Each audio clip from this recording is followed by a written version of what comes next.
Stranded pilot lights fire, unleashing alien huntresses. The stars had never looked so cold. Kyle Merce's world spun wildly as the emergency alarms blared inside his cockpit. The SSV Artemis, his pride, his lifeline, was a metal skeleton. Alien blasts had torn through its hull, and now the ship was spiraling out of control toward an unknown planet.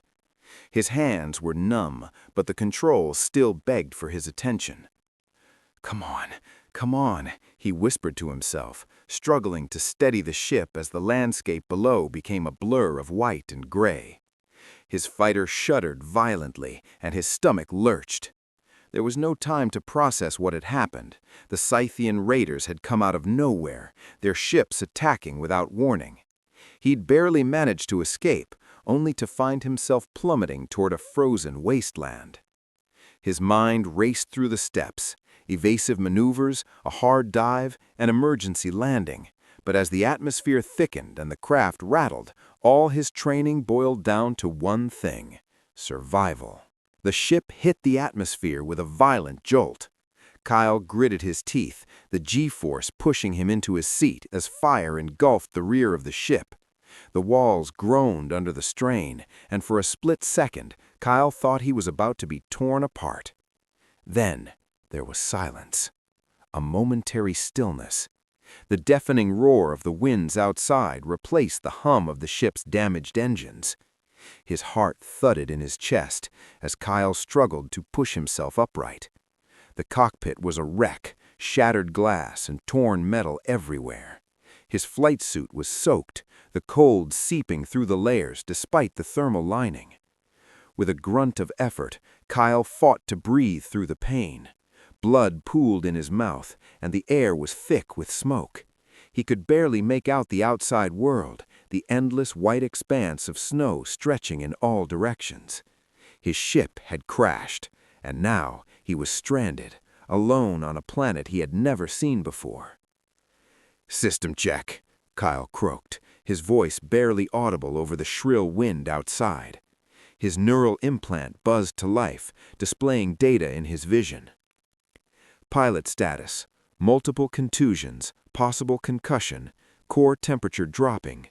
Ship status: catastrophic failure, emergency beacon damaged, location unknown. "Just fantastic," Kyle muttered under his breath. The beacon was fried, and the Artemis was beyond repair. His mind snapped back to reality. He had no choice. Survival came first. He couldn't stay in the wreckage. The cold would finish him off before long. His boots crunched through the snow as he dragged himself out of the destroyed cockpit, his body screaming in protest. Around him, the crash site was a mangled mess of twisted metal and scorched earth. The wind howled, biting at his exposed skin, as Kyle stumbled forward, looking for anything that could keep him alive. His eyes scanned the wreckage. The emergency kit, thankfully intact, was his best chance. He grabbed it quickly, checking its contents. A basic med kit, nutrient bars, a multi-tool, and a small plasma lighter. Not much, but it would have to do. He knew what he had to do next: shelter, fire, signal. He gathered what he could from the wreckage of his ship. The wind was brutal, the cold seeping into his bones as he worked quickly to construct a windbreak. Using insulation from the ship's padding and some local plant life, Kyle managed to create a small shelter. A pitiful attempt at survival, but a shelter nonetheless. Now, the fire. His hands were stiff from the cold, but he didn't have time to waste.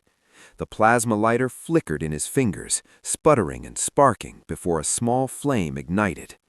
The immediate warmth was not enough to melt the fear gnawing at his gut. He fed the fire, carefully adding scraps from the wreckage to keep it alive. As the fire burned, Kyle finally let out a shaky breath. He was alive, for now, but that was only the beginning. His thoughts drifted to the planet's unknown dangers. How long could he survive here? He needed help, but he had no way to call for it. The faint chittering noises from the edge of the camp caught his attention. The wildlife, Whatever it was had been making noise since he landed, but now it had fallen silent, too silent. Then there was a sound, the soft crunch of snow. Kyle's heart raced. Instinctively, his hand went to his pulse pistol, but he hesitated. Something was out there. 3 figures stood at the edge of the firelight. They were humanoid, but not human. Tall, their skin shimmered like polished silver under the cold light of the stars. Their eyes were pale, almost colorless, gleaming with an unsettling intensity as they studied him. The one in front took a step forward. She was tall, with platinum hair braided tightly over one shoulder, her clothing minimal but practical, fitted gray bands and lightweight fabric. A bow was slung across her back, and Kyle could see the arrows in her quiver. The air between them was thick with tension. Kyle's mind raced. These beings were unlike any he had seen before. Were they friendly? Hostile? Then the leader spoke, her voice carrying a strange melody that was both beautiful and chilling. "Firebringer," she said, her gaze locking onto his. "You are far from your star." Kyle blinked, disoriented. "You speak English?" he asked, his voice hoarse from the cold. The leader tilted her head slightly. "We speak many tongues. Yours is simple." Simple. Kyle tried to make sense of her words. He had to stay calm, he reminded himself. He needed answers, not a fight. Who are you?" Kyle asked, trying to sound more confident than he felt. The fire crackled behind him, casting a soft glow on their silvery skin, their faces expressionless as they watched him. The leader stepped closer, her posture proud and unyielding. "I am Nara, first hunter of the Lyrian clan," she said, her voice as cold and smooth as the night around them. Kyle's brain spun. Lyrian? He had never heard of any species called the Lyrians. And first hunter, what did even that mean? Nara's eyes softened slightly, though her posture remained as rigid as before. "And you, Firebringer, are a curiosity, one who brings light in the darkness. Why?" Kyle hesitated. What was she asking? Why have he made a fire? Was this some kind of ritual to them? I was freezing," Kyle said, his voice sounding too weak to be convincing. The huntress studied him intently, her gaze piercing, as though she could see straight through him. She stepped closer now, close enough that Kyle could see the faint shimmer in her skin, as if she was somehow alive with the light of the stars. "You survived because of the fire," she said, almost to herself, "and because of your will." Kyle couldn't help but ask, his voice slightly strained. "Why are you here? What do you want with me?" Nara's lips curled again, but this time the smile seemed different, less threatening, more thoughtful. "We hunt. It is what we do. We take what we need from the world. But you are not from this world, and yet you are alive." Kyle's hand tightened around the handle of his pulse pistol, but before he could even think about reaching for it, Nara's voice interrupted his thoughts. "Do not fear, human," she said, her tone softening. "You are not the prey. You are a guest for now." Kyle blinked in confusion. Guest? He didn't understand. But the more he looked at Nara, the more the truth became apparent. These beings were not like anything he had encountered before. They were predators, yes, but they weren't acting like they were their next meal. Nara glanced over her shoulder at her companions, who still stood by, waiting silently. They too were watching him with a quiet intensity, as though this moment was something they had all been waiting for. "I do not know if your people will survive here, Firebringer," she said, her voice now steady and final. "But I can promise you this, whether you wish to or not, your survival here has meaning, and I will see that you do not perish alone." The words hung in the air between them, and Kyle, though still uncertain, felt something inside him stir. They didn't seem to want him dead, but what they wanted instead was still a mystery. "Come," Nara said, finally turning away and beckoning him with a fluid movement of her arm. Kyle hesitated only for a moment before he followed her, stepping cautiously into the unknown.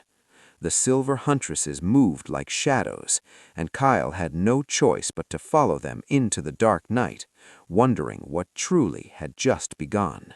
The trial of the Firebringer. Kyle Mercer knew something was wrong when the whispers stopped when he entered the settlement. Dozens of silver-skinned faces turned towards him at once. Their pale eyes followed his every step, not with fear, but with sharp interest. Kyle felt like a man walking into the center of a storm, calm on the surface, dangerous underneath. The Lyrian settlement was carved from ice. "Now," Kyle said, turning to Nara, his voice steady but urgent, "we wait." And wait they did. Minutes stretched on like hours as the Scythians continued their descent. The ground quaked beneath them, and the hum of the ships grew louder, vibrating in Kyle's chest. It felt as if the earth itself was holding its breath, waiting for the signal. Then it came. The first flare of light from the Lyrian weapons blazed across the sky like a streak of fire, catching the Scythians off guard. They fired back immediately, but it was too late. The trap had been sprung. "Now!" Nara shouted, and everything exploded into motion. The Lyrians were everywhere. From the ridgelines and hidden positions, arrows tipped with explosive compounds rained down on the Scythian forces.